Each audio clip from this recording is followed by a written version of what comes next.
G'day you mob and welcome to Aussie English. I am your host Pete and my objective here is to teach you guys the English spoken down under. So whether you want to sound like a fair dinkum Aussie or you just want to understand what the flippin' hell we're on about when we're having a yarn, you've come to the right place. So sit back, grab a cuppa and enjoy Aussie English. Let's go.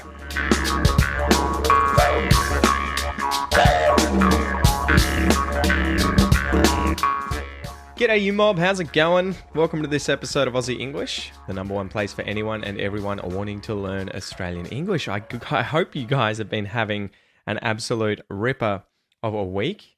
I tell you what, summer is almost over, guys. I mean, you know, you're probably aware if you're here in Australia, and it's been an interesting one, right? This summer has been pretty mild, you know, it's been pretty cool.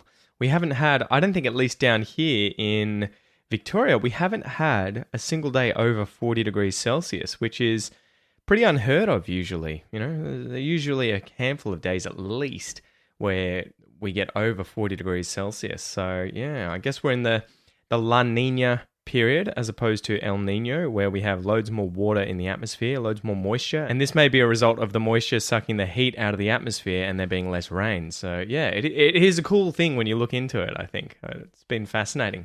Anyway, guys, it's great to have you here. If you want to get access to the transcripts, to the bonus episodes, to the premium podcast player so you can read and listen at the same time, be sure to sign up to the premium podcast membership. You can get access to this at aussieenglish.com.au/podcast. So go and check that out. Anyway, let's get into today's Q&A. And today's question comes from Apu. Okay, so APPU, Apple, thanks for the question, mate. Apple asked, what's the difference between offer and deal? Offer and deal. This is an interesting one. So an offer is an expression of readiness to do or give something to someone if desired, right? So someone can offer you a car, they can offer you help, they can offer you money for something, right? I offered him $1,000 for his car, and he thought that wasn't a good offer. So it can be a verb, it can be a noun, right? They give you an offer, that's a noun. They offer you something, that is a verb, right? But a deal, this is where it overlaps with a deal. A deal is an agreement entered into by two or more parties, so two or more people or groups, for their mutual benefit, especially in business or politics. So the car was valued at $15,000, but he sold it to me for a deal. Right? And that would be that, in this sense, it would be like he sold it to me for less than it was worth, right? So it was a very good agreement. It was a very good arrangement. It was very beneficial. It was a deal, right? And we can use this as well as a verb to deal with someone, but this would be more to have interactions with that person. So hopefully that helps, Apu. Hopefully that helps. Let's get into today's joke, guys. Let's smack the bird.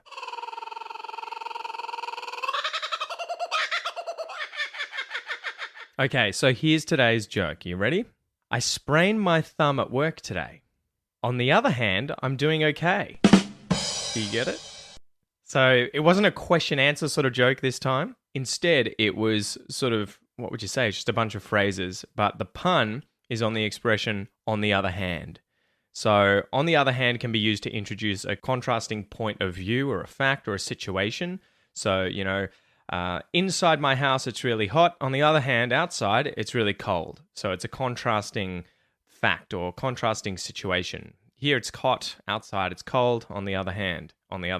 But the other use of this phrase could be literally that you're talking about one hand, right? One of your hands, maybe your left hand, and on the other hand, on the right, something else, right? So I sprained my thumb at work today. So I've injured my thumb. I sprained it.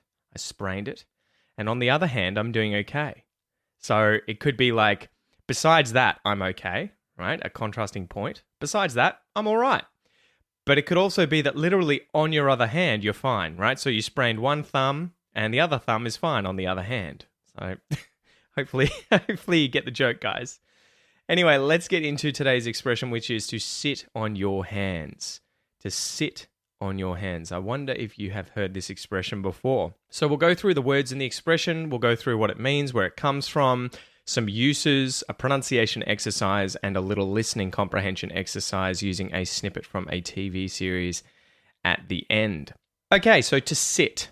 This is to adopt or be in a position in which one's weight is supported by one's buttocks, right, your bottom, rather than your feet or your back, and your back is upright, right? So effectively, I think you guys are going to know what to sit means. It's always funny when it's like a very obvious and simple verb or word, but the definition is actually quite specific.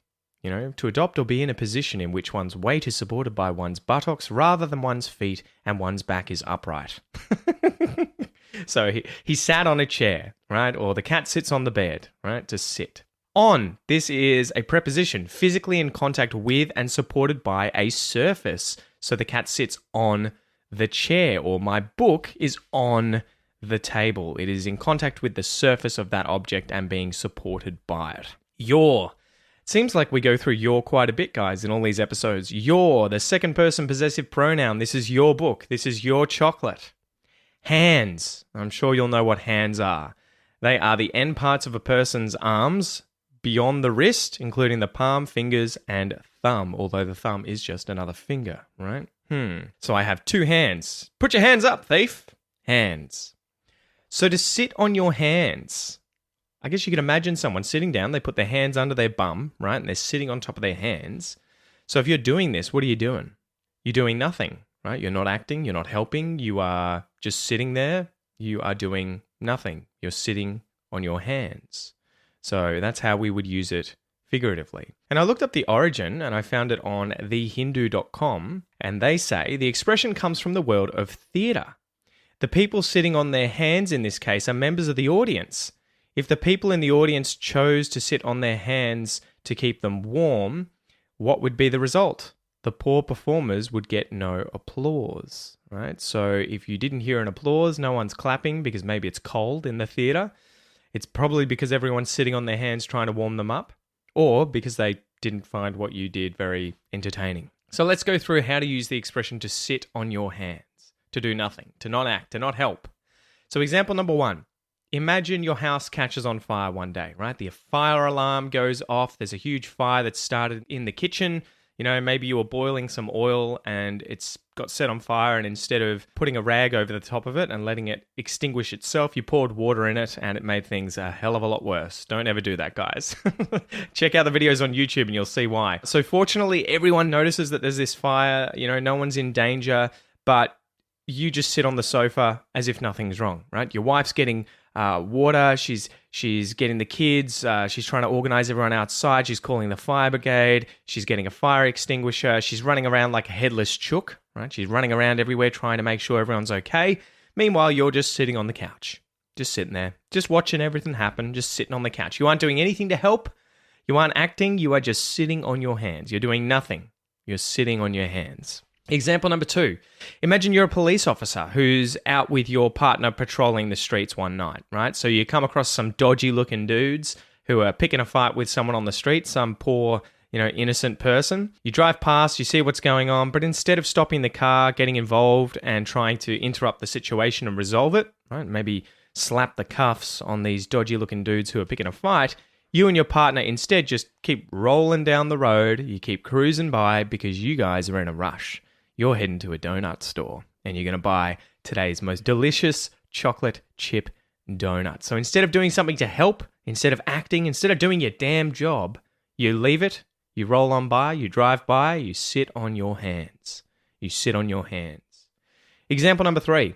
Imagine you're a tradie who works as a chippy, right? So a tradesman or a tradeswoman working as a carpenter. The slang term for that in Australia is a chippy, which we can also use for a potato chip. And I think chippy for carpenter, right? Someone who works with wood, it would be like a wood chip. Someone who chips bits off wood, they are a chippy, if that makes sense. Right, so you've got a team you work with, but you're probably the laziest one on the team, right? So there's a bunch of other guys. Every time you go to the work site, everyone else gets out. They start doing the heavy lifting. They start doing all the hard yakka, doing all the work.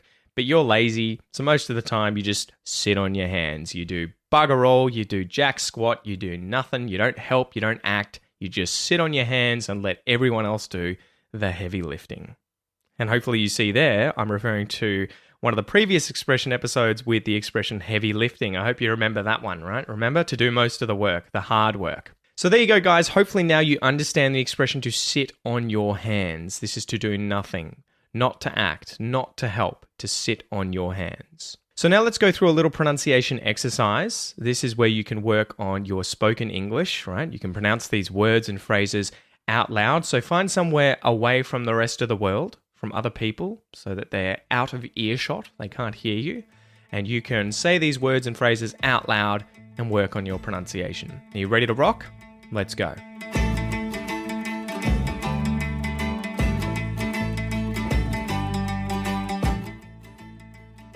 Two, to sit.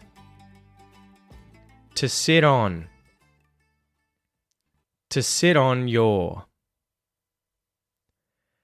To sit on your hands. To sit on your hands. To sit on your hands. To sit on your hands. To sit on your hands. I was sitting on my hands.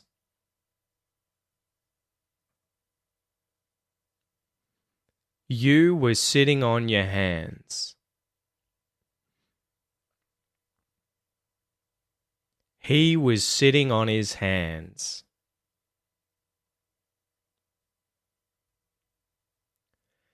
She was sitting on her hands.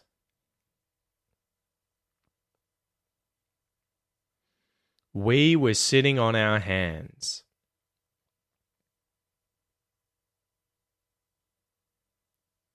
They were sitting on their hands. It was sitting on its hands. Good job, guys. Good job. So let's talk a little bit about connected speech and the spoken English that's happening here with the phrase to sit on your hands, to sit on your hands. So firstly, which are the words you hear being emphasized? To sit on your hands. Sit on hands. To sit on your hands. And which are the words then being reduced? To and y. To sit on your hands. To sit on your hands. So getting used to that rhythm, the intonation, right, and the stress, where the stress is on these different words is going to make you sound so much more natural when speaking English. And it's going to make you easier to understand by native speakers, because quite often when I hear people speaking English when they've learnt it as a second language, if they miss the stress on certain words, sometimes you don't know which word they're saying, but then other times you don't know which is the more important thing that they're putting stress on. So it is one of these really important things to work on. You don't necessarily have to go and try and look up the rules and memorize them, but I would just pay attention to these kinds of things when practicing your pronunciation. Listen to people speaking. Listen to, do listening exercises like this one, this pronunciation exercise, and really pay attention to where the stress is, right? Try and follow it. Now, the other thing that I want to mention here is what happens to the T at the end of the word sit, right? So I'll say it. If I just say the word sit, I say the hard T. It's a T sound, sit, sit. But when it's followed by a vowel and it's in the middle of a phrase, what happens to the word T? Have a listen.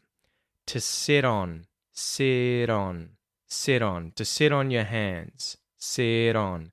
It's a T flap now, where your tongue is just sort of tapping the top of the roof of your mouth instead of going to sit on. You wouldn't do it that. It sounds a bit weird to do that, right? To sit on your hands, to sit on your hands, to sit. It just flows a little better. Okay, so hopefully that helps. All right, guys, now let's get into the little listen and writing exercise here. I'm going to play you a little clip from a TV show. Today's TV show is Les Norton, and the excerpt is that this show is set in 1985 and follows the exploits of a gentleman named Les Norton, a country bloke from outback Queensland on the run from a troubled past. So it's a cool show. Go check it out, guys. Les Norton, it's a name, LES space Norton. And yeah, the goal here is for you to listen to the clip. I'll play it 2 times, and then you can write down what you think you hear, right? It's a good way of working on your listening comprehension. If you want to get access to the answer, you can download today's free worksheet. Just go to the website, to the episode for this episode, obviously, sit on your hands to that page, and the free worksheet you can download right there and then. If you are a premium podcast member, you will see the answer, obviously, in the transcript as it's being read out, okay? And I might also add that in the worksheet, the free worksheet you can download, you can actually, there's a space at the bottom of the worksheet where there are lines, and you can use that as something to write on whilst listening to this. Anyway, are you ready to go? Here's the first playthrough. Impressive debut. A little unconventional. Oh, well, as my grandma used to say, can't eat a mango without getting a little juice on your chin. Sounds like a wise lady. All right, how did you go? Did you get all of it? Time for the second playthrough. Impressive debut. A little unconventional. Oh, well, as my grandma used to say, can't eat a mango without getting a little juice on your chin. Sounds like a wise lady. All right, well, that's it for me today, guys. Thank you so much for joining me. It's been a pleasure as always, and I will chat to you soon. All the best.